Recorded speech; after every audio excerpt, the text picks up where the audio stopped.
Praise God, praise the Lord. Salamat sa Dios nga ning gutloa at nga aton sab nga mapadayon ang ato nga pagtuon sa pulong sa Ginoo. Og salamat sa Dios nga nahimong bulang puso ang gipatigayon gapon nga quarterly fellowship sa mga kaigsuonan, mga churches and missions dining dapita sa Davao del Sur area o Davao Occidental, bisan pagani mga taga-Jinsan, no? Pastor Gamilia, Pastor Labawan, Mrs. Labawan, nakatambong og mga pipila ka makaisuunan sab gikan sa Jinsan Church o sa Batumilong Mission.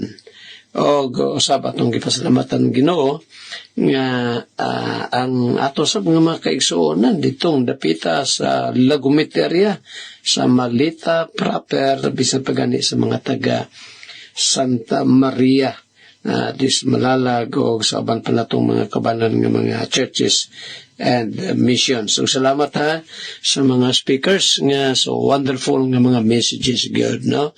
O usab kami gikan sa Davao. Salamat sa maong iglesia dinhi sa Gihing sa pagpanguna nini sa under shepherd nga si Pastor Roger Relatores. Pastor, salamat kayo sa inyong invitation o malamposon nga panagtigom na to gahapon.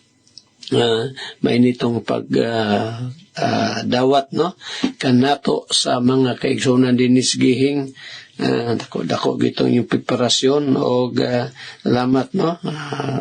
Nindot na kayo ang development diha sa inyo hang palibot, no? Narabi itong pagpangandam ninyo tungod lang sa buluhatos Ginoo. Ang Ginoo magpadayon sa pagpanalangin ninyo, no? Usab ato nga nalipay kong nagkita mi ni Pastor Indar, no? Si Brother Indar ang usa sa ato nga mga gihandom nga kaigsuonan, no? Brother Pastor Peter Indar nga siya na po ang gipili sa church ni sa Digos City nga maoy mo dumala sa buluhaton. Okay, sige, malikay siketa karo. Salamat po da sa mga kaigsuonan nato ang Star Dibni, ang Star Mrs. Relatores, no? Star o sa mga ladies din sa Gihing Church nga nag-serve appeal sa mga young people, na salamat sa inyo hagyod nga pag atiman ka na mo. Salamat sa lamiang preparasyon panlabos tanan ang dili kabayran nga fellowship, na kaysi kita pagsayo karong adlaw alang sa ato ang panimbahon o panginaot na akong Ginoo mag-bless, no, sa ato nga pagsimba karong adlaw. Atong mga kabanan ng mga churches na nagpalibot din sa Mindanao, dili sa Kabisayan o subdito sa Luzon. Na Brother Ariel, kumusta mo din sa Pampanga? Magkabisita rin din, Brother Ariel, ha? O ato sa mga pagtimbaya sa atong mga kaigsuonan din sa Tagum Mission. Kita-kita tanin nyo karong buntag o usab sa Dalisay Mission niyang hapon, ha? Bradlino, salamat sa pagpadayon mong pagatiman o pinanato kung makisunan din sa bulaton sab, no? Sikisbi sa binti sa Sagayin, Asuncion, Davao del Norte. Sige, tatas pag-ampo, ito di ay timbaya sa mga nag-birthday today, no? Sa kang GP Balco, kang Marivic Kalawa, o gabisan pagani, no? Kaning gasimbandes to, si Marifi Iwikan, ha? Pa-birthday ni mo Marifi, ha? Then, sa kang Princess Jean Del Monte, apo ni Brad, anak ni Brad Nunong, o Sir Gigi, na? Kumusta di ay, ha? Brad Duming o Sir Vicky, ha? Pinawat na ko numbers may palawas o makabisita mo din sa church, ha? Sige, pagkapon na to. Kuhan di ay, atong schedule karong nga bulan, ha? Bulan sa Disyembre sa pizza, sa bang pizzahan, no? December, karong o maabot. Ay, ugma di ay. Di ba ko malimot, ugma di ang adlaw, no? Mission din ni sa Gihing, ang Gihing Church na sila mission din ni Basyawan, Santa Maria. Kita-kita na po ninyo, ha? Kay imbitar beto atong mga kaigsuonan din sa maong mission. So, sa mga taga Santa Maria, o uban pa natin kami sa Davao, no? Mo sa yumigikan, no? Salamat kayo, ha?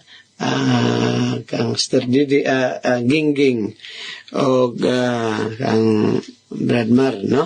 Nga diin, naghatag sab ni ining inyohang gihago-agyog lutong manok litson. Salamat ka naging, ha? Salamat yan. Salamat si Malo mo kami sa pamilya. O salamat po rin again, ha? Sa inyong gipadala sa atong mga kaisondres gihing gahapon, na? Salamat kayo. Sige, mag-pray ta. Kalipay na mo among langit nun og mahigugmaon nga Dios nga this time pamalandungan sab na mo uli mo mga pulong. Nga bless ka sa bisyo sa church o kaubanan ng mga churches and missions. Bless Ginoo. Salamat again, Aman, sa kalampusan sa fellowship kagahapon.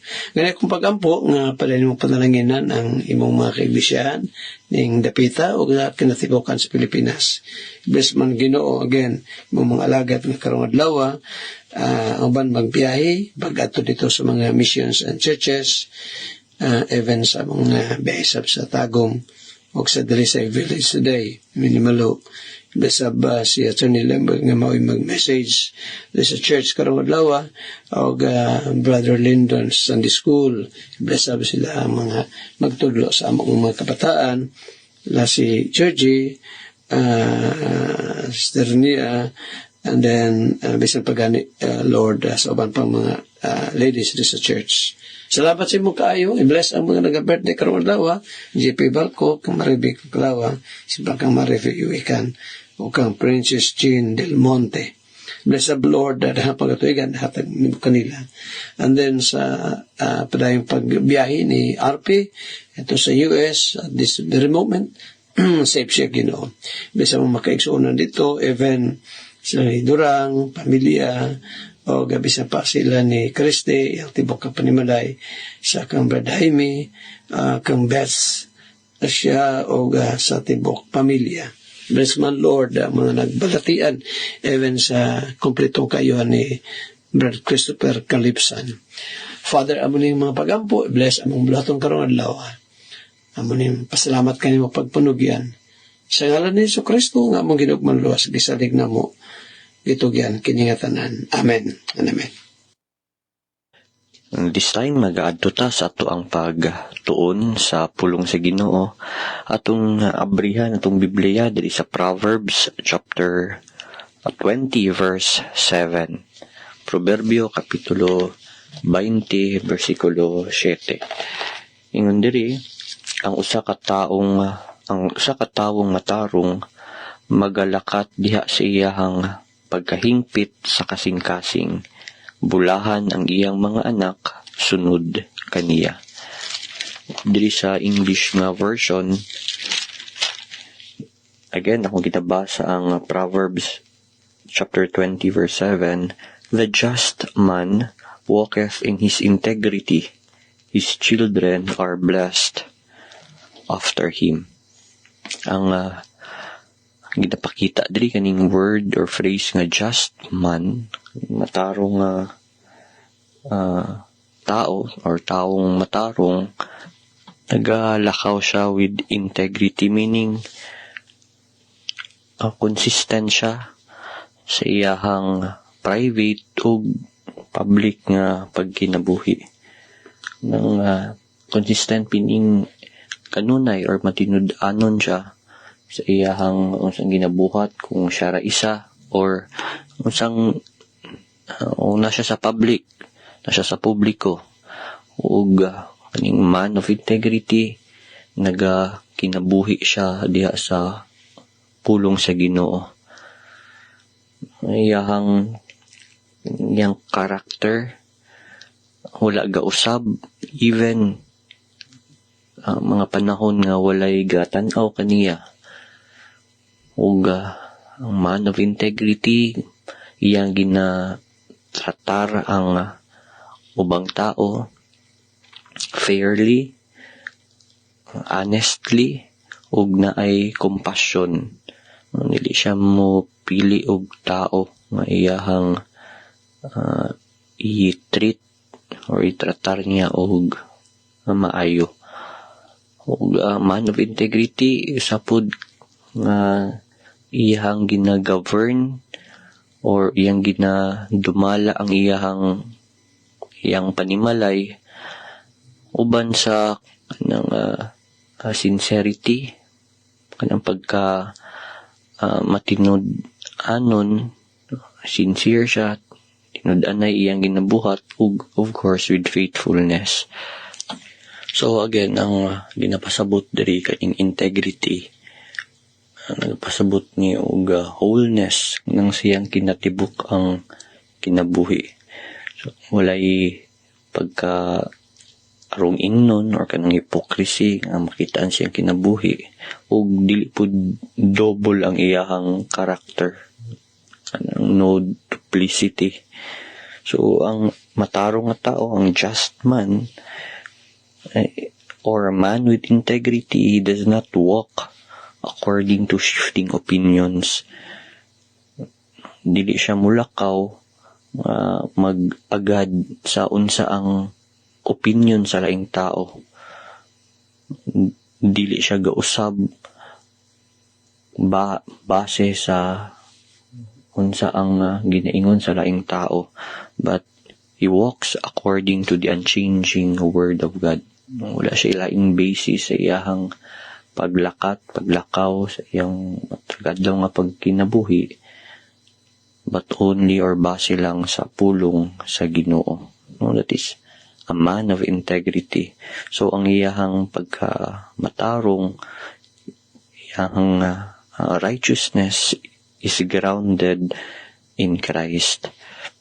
Ug ang epekto niini sa iyang paglakaw with integrity, muning makita nato sa the same verse, in verse 7, his children are blessed after him.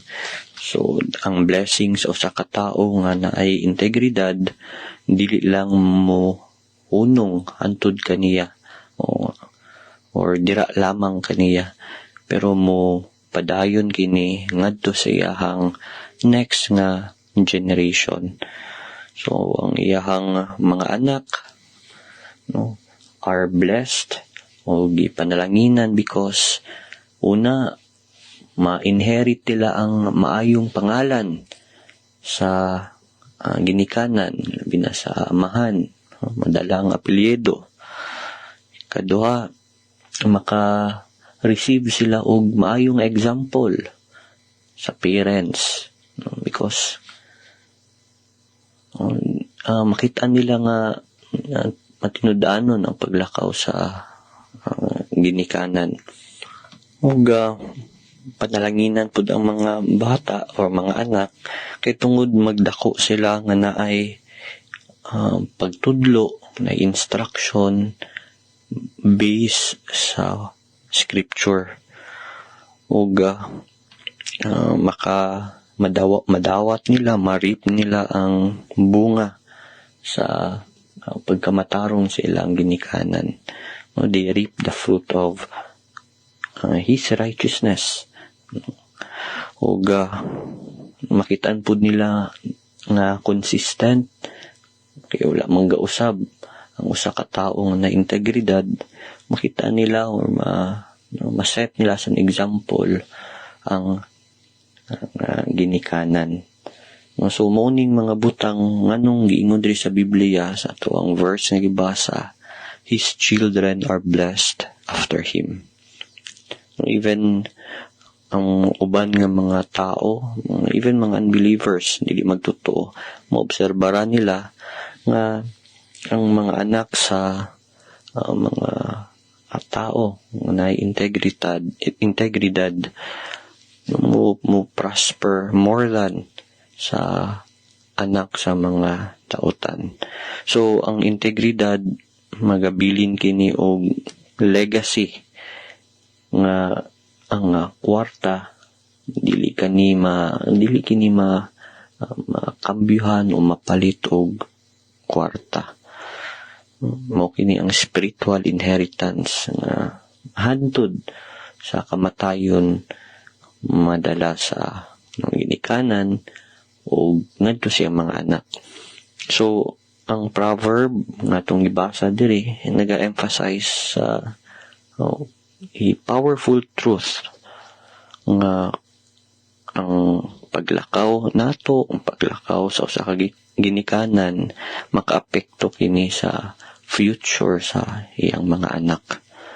Munang ingon nga ang integridad or integrity, it is generational. Magpasa-pasa kini. Unta, naghantag na kuha pagtulunan sa ato ang proverb nga gi-meditate this time. And sige, mag-proceed ta sa ato ang pagtuon sa doktrina sa grasya, atong ipadayon ang atong pag-study diri sa doctrine of regeneration. So again, ang pagkatao pag-usab trabaho kini sa Ginoo ug misteryoso kining buhat ug kay tungod dihaning trabaho na mga epekto or mga ebidensya nga mahimong pamatuod nga ang usa ka tawo gibag-o na or na regenerate na sa Ginoo. So last time ang ato ang natun-an nga isa sa mga ilhanan na ang presensya sa espiritu, sa balahang espiritu. Another evidence showing that one is regenerated is that he does not dwell in sin nor practice habitual sinning. Usa ka marka sa tao nga tinud-anay nga gibag-o sa Ginoo is ang iyahang relasyon sa dihang ayang personal relationship diha sa sala. No, ang matuoran ang sa ka believer dili man na perfect, dili pasabot nga dili na makasala. No, yes, he or she may fall into sin, mahulog yapon siya sa sala. Pero ang balaang kasulatan, ang Biblia nagatudlo nga ang usa ka regenerated nga person or kanang gibago na sa Ginoo or kanang nanay pagkatao pag-usab, dili siya mabuhi nga komportable diha sa sala or dili siya malipay nga mag-continue siya in habitual sinning. Sumo kini ang bag-ong kinaiya nga gihatag sa Ginoo kaniya nga maga-produce og bag-ong paglantaw or attitude ngadto diha sa sala. No, sa man iyang attitude sa sala maunang mag-grief siya, mag-uol siya, or na ang kasubo sa sala. Kanang pakig naadra ang struggle sa iyang kaugalingon once maka-commit siya og sala. Ug eventually iya kining madaog pinagi sa grasya sa Ginoo. So ato ning makitaan a verse nga mag-support niini diri sa 1 John chapter 3 verse 9. Ingon diri, whosoever is born of God doth not commit sin, for his seed remaineth in him, and he cannot sin, because he is born of God. Diri sa Cebuano nga version, ingon diri, ang matag usa nga gipanganak gikan sa Dios dili magahimog pagpakasala, kay ang binhi sa Dios pabilin man diha kaniya, ug siya dili makasala tungod kay siya gipanganak man gikan sa Dios. Ingon diri, does not commit sin, ang pasabutan ni wala ang habitual sin, wala dira ang kanunay nga or pagpadayon diya sa pagbuhat sa sala. Si John diri wala nagatudlo nga sinless ang usa ka magtotoo or giborn again. Pero ang ginapakita diri, wala ang kanang lifestyle sa usa ka gi-regenerate na, gibago na sa Ginoo ang pag kinabuhi diha sa sala. Yes, again, ang regenerated person may still fall into sin, napamanta sa old and sinful nature. But, again, he cannot remain in sin comfortably. Hindi siya komportable sa pagbuhat og sala. Yung diri, his seed remaineth in him. Muning principle sa bag-o nga kinabuhi. Ang seed diri or binhi nagpasabuti, nagatumong kini sa bag-o nga kinabuhi. And then, ingon diri, he cannot sin, meaning dili siya magpadayon diha sa sala. No, ang usa ka magtotoo, yes, makabuhat siya og sala. No, example na si David, even si Peter.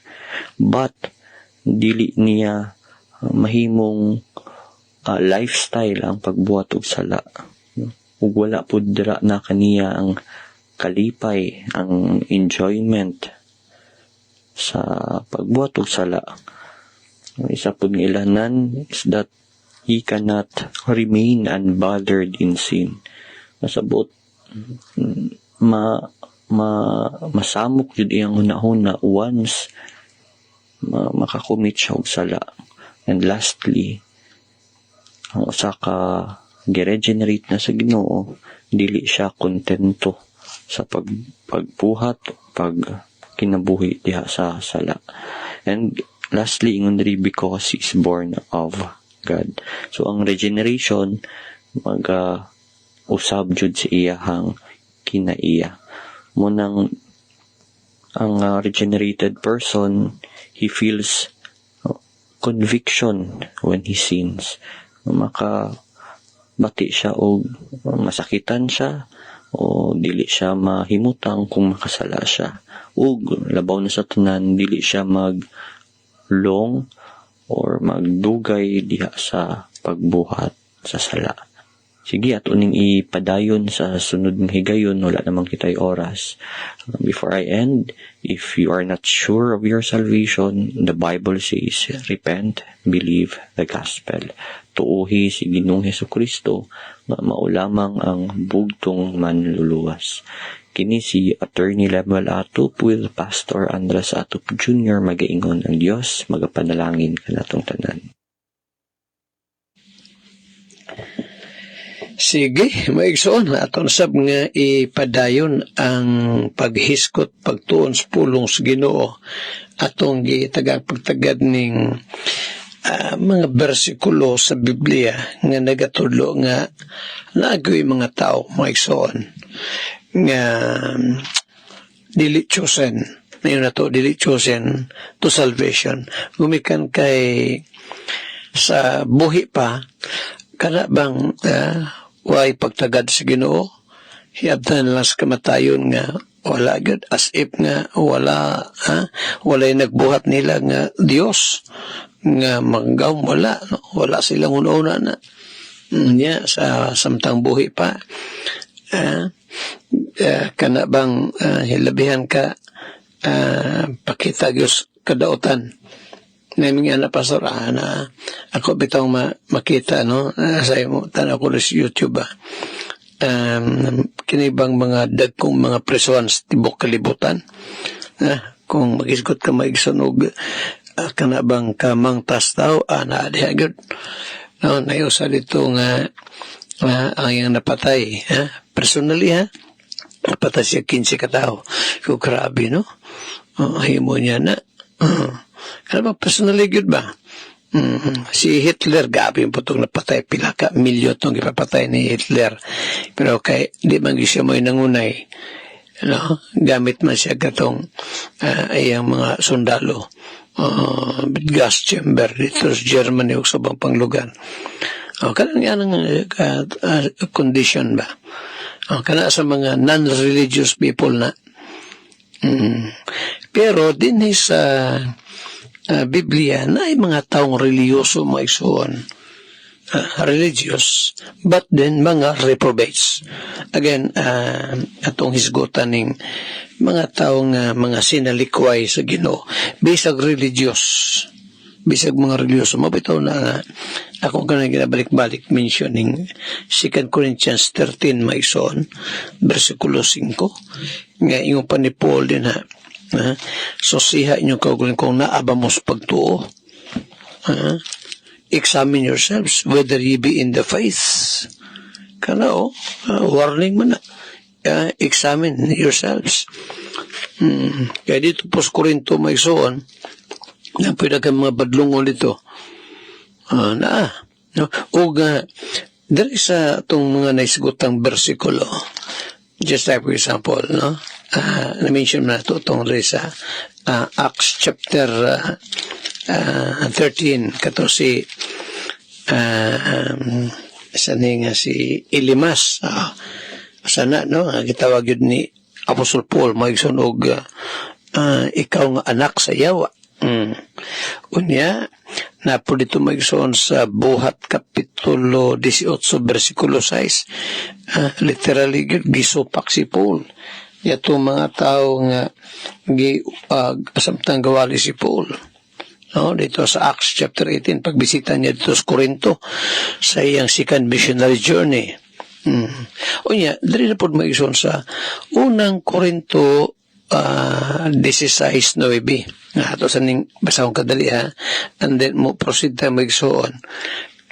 Ni ining unang Corinto, Kapitulo 16, versikulo 9. Yung pa ni Paul din for a great door and effectual is open unto me. So, rin akong buluhaton ngagiablihan sa Ginoo kaniya. And there are many adversaries. Adunay daghang mga kaaway. Masang kaaway may soon. Mga taong mga supakiro sa kamaturan. O gimension na ni Apostle Paul. Mga igsoon, dire sa ikaduhang Timoteo Kapitulo 3. Sige, itong talahon sa nikadali, sige, itong nabiyaan po nato gahapon gani. Okay, nag-isgot tama igsoon na yung mga taong dili mo to sa pagka-Diyos ni Kristo.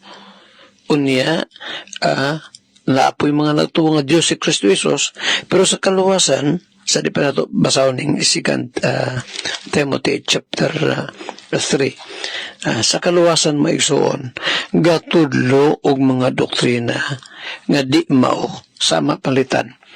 Kinahanglan kagid daw mamimbro sa ilahang iglesia aron ka maluwas. Gahapon ang gabi iba nga naghimo ta og funeral service din dapita sa may part of Davao City gapon gitawag Tinago, no, diya sa sitio Tinago, dire sa Pangi, no, Pangi, Davao City nga naboy namatay ba unya gihangyo ta nga pwede maghatag message. So ako nag-emphasize kay akong libaluan nga na yung mga karabang parentis na namatay na as pundok nga kung nagikinharag yun kang mamimbro silang iglesia aron maluwas. So emphasize na ko ng gabi nga dili man ang kaluwasan pinaagi og church membership.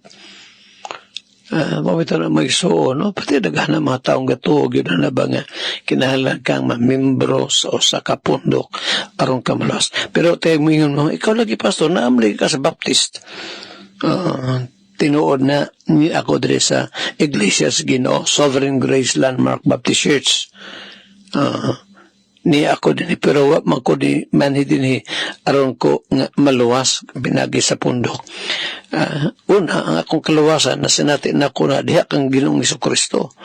Then, next to that is, gitawag ko niya, aron mo sunod ka niya diya sa biblikanong bautismo. So, asan po bautismo diya eh? Siyempre dito gyud sa iglesia sa atong Ginoo. O karon nga pangalagad, dili aron maluwas, kung dili, tungod kay nasave by the grace of God. Niya basahon sa naton ikadawang Timoteo 3, niya atong balikaning isyo sa mahito sa bautismo maison. Kaya doon ay mga bersikulo ang gamiton sa uban. May tungod dining salvation by baptism. Katong sa church membership, masay mga bersikulo ang pagpakgang nga ang tao maluwas dili pinagig pundok. Sabay mga bersikulo before ta sa baptism day sabay mga bersikulong magpamatuon nga ang kaluwasan dili pinagig pundok kundi pinagig kang Kristo Jesus. Mayson una diri sa Buhat 4:12 ay mo kalimutan na salamat kayo nga kinatong programa ron di lamang madunggan sa Facebook sa DXGS Jinsan dinisab sa kinana ang FM Kantilan no o usab bisa pa sa kang brother John Ruben no nga Facebook nga diin madunggan ning ato nga programa. Amat kay John ha kini bang Buhat 4:12 o sa ingon ni Pedro diha matud pa ni Pedro sa dihang gi-question siya pungutan na siya ba kada bang kunong gawali sila unya katong taong buta bitaw rather bakol nag-ayo nila mamning record sa Acts chapter 3 lahos sa chapter 4 patong ingon si Pablo rather si Pedro verse 12 Acts chapter 4 neither is there salvation in any other, for there is none other name under heaven given among men whereby we must be saved. Oo, sa daw higala. Wala daw laing kaluwasan panibisan kinsa. Kay wala nay laing ngalan nga gikahatag sa silong sa langit. Diha sa katauhan nga niini mga luwas kita. Matud pa ni Pedro, masave ta, wala laing ngalan. Kaysa manangalanan na. Kaysa manangalan. Matthew 1:21. Nganlan mo siya, mato pa sa angel nga to sa kang Joseph, ang pamanhunon ni Maria. Nganlan mo siya, Jesus. Kay siya, magaluwas man sa iyang katauhan, gikan sa ilang mga sala. Kaysa ngalan ng tao, makasinatid kaluwasan ni gala, walay lain ngalan sa itong Ginoong Jesucristo. Ang gibuhat ni Kristo dito sa cross, mo ito'y paagi higala nga sa iyang dugong giula, mo ito'y makahinlo sa sala sa tao. Dili ang church membership. No, let us remember na atong duman maigso na si Kristo mao ang magtutukod sa iglesia. Siya ang ulo, ang iglesia iyang lawas. Asa mabasa na to na Kolosas kapitulo 1 unya din na sa Colossians chapter 1 and then verse 18 ingon pa din ni Paul, and he is kisa nang he nag-refer ka na, nagpasabot ka na sa kang Ginoong Jesucristo. So good sa verse 13, no? Who hath delivered us from the power of darkness and hath translated us into the kingdom of his dear Son, in whom we have redemption through his blood, even the forgiveness of sins. Kaya sa batong nag-uula siyang dugo ibabaw sa cross, pinagi lang kang Christ. Dili ba yung amahan mo yung nagkapagkamatay, ha? Ang anak. Even the forgiveness of sins. Who is the image of the invisible God, the firstborn of every creature. Verse 16, for by him, pinagi ni Christ, were all things created that are in heaven, tanang butang, nga nabuhat na dito sa langit, diri sa yuta, makita o dili makita, visible and invisible, whether they be thrones or dominions or principalities or powers, all things were created by Him and for Him. Kasi naghibo ni tanan, gibuhat kini ni Ginoo Hesukristo. And He is before all things, and by Him all things consist. Verse 18, and He, that refers to Christ, He is the head of the body, the church.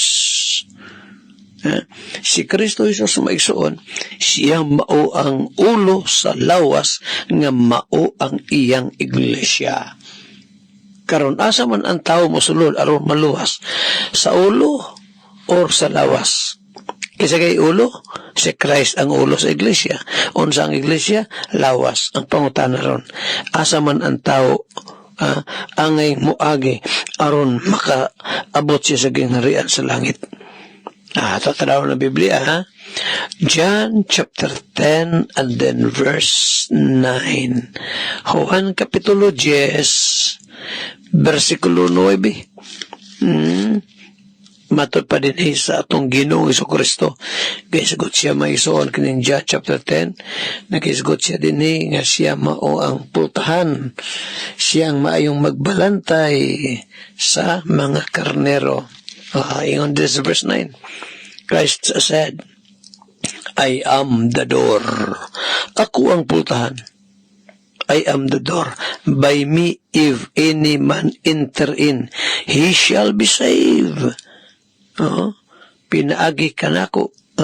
Ako mao ang pultahan. Nga pa sa itong Kristo. Si bisan kinsang musulod, agi ka na ako. Siya mamaluwas. So, asa ang kaluwasan higala? Nas pundok? No. O dili, wala di sa grupo higala ang salvation. Ang salvation na akang Ginoong Hesukristo. Na akang Christ ang salvation. Wala din ha sa pundok. Diha kang Kristo nga ulo. Mabito na mag-isuon, no? Pati daghan ng pundok nga.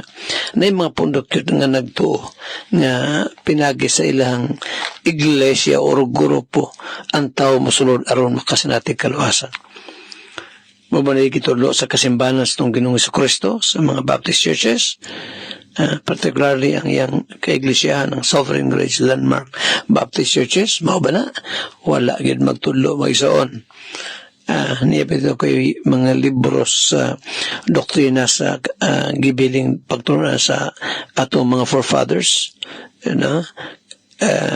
pagtuo sa mga particular Baptist, sa mga Anabaptist, Waldensians, wala yun na sa confession of faith higala nga ang kaluwasan is by joining a church or becoming a member of a Baptist church. Wala yun. So, asa na yung kaluwasan, Pastor? Ang kaluwasan na adiha kang Christ. Now, kining mao pagtulunan false doctrine higala salvation through church membership gidala na sa mga reprobates, mga tao, mga sinalikway sa Ginoo. Manulit ang mahibulong kung si the late Pastor Magubat Senior pa brada to, kanang mga reprobates, kanang mga sinalikway sa Ginoo, kaya na maging mas sinalikway, di maginato na madinay. Itugot na silang manuha na sila aron pag-gather, aron pagtigom sa mga kauban nilang mga reprobates. Amo na. Pastor, doon na ba is it possible ba, Pastor, nga ang mga elect sawa pamasaib mapuntaan ni maong mga pundoka nga mga kulto? Oh yes. Siyempre, kinigong mga elect nga wa pamaluwas. Doon na may duha klaseng pinili. Mga pinili sa Ginoo nga mga nasaib na, sa dihang maabtan na sa gospel, o na kanang i-born again sa Holy Spirit. Maluwas mong gina.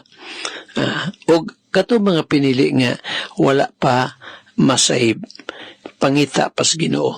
Buto nang natay pagwali sa kahanginan tungkol kay pinagi ni maigsoon, no? Pinagi sa pagwali sa gospel. Tawagon sa Dios ang iyang mga chosen. Basa na to na sa Tesalonica, ikaduhang Tesalonica 2:14. Now, dili ba sa balik tayo sa 2 Corinthians, rather 2 Timothy, maigsoon. Dili sa 2 Timothy, mudito ruguta sa verse 8, kay propesya ni Apostle Paul nga in the latter days makatapos ang mga panahon umabot ang panahon nga malisod, for men shall be lovers of their own selves, no? Ingon versikulo 2, covetous, boasters, proud, blasphemers, disobedient to parents, unthankful, unholy. Muling characteristic sa mga tao paabot sa katapusang panahon. Nya versikulo 8 ingon dinhi, now as Jannes and Jambres withstood Moses. I-mention good may mga tao sa daang tugon. Misukol kang Moses. So do this also resist the truth. Mosab ni mga tawanan. Gingon niya sa mga previous verses. Nepo'y mga tao nga morisis kamaturan. Men of corrupt minds reprobate concerning the faith. May isang ugma ako ng isgutan. No, teoras. No, again, kung ikaw pamasayib, I may say this time, kung pagkakasal ng kaluwasan, come to repentance. Hinusuli mo mga sala, og saligi, sige na si Kristo pakilugi ka kaniyang kaluwasan, diha lang yun kang Christ.